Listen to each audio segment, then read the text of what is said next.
Hello everyone, welcome to the HardReset channel, and today I'm going to show you how to enable one-handed mode on the OPPO Find X9 and X9 Pro.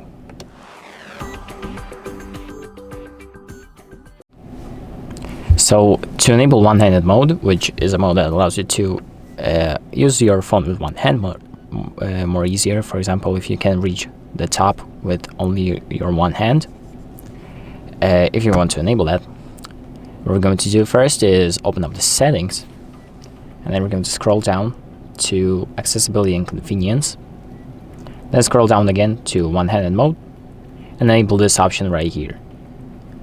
And what this option does is it lets you scroll down on this little bar right here like this. When you're holding your phone with one hand, you just scroll down near your bar, and it's going to enable this little mode right here where it's easier to reach the top of your screen, so you can either click on all the icons or pull down to enable the control center or anything else on the top.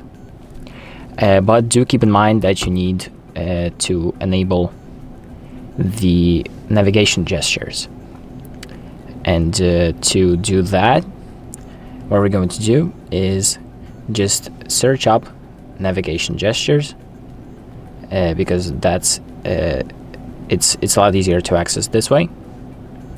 So we search up navigation. As you can see, gesture navigation. We're going to tap on that, and we need to change from buttons to gestures. So once this mode is enabled, instead of the buttons right here, if the gestures mode is enabled, this option will be available here, as you can see. So with the buttons, unfortunately, it doesn't work. And that's pretty much it. So thank you for watching. I hope this video helps you, and make sure to like and subscribe.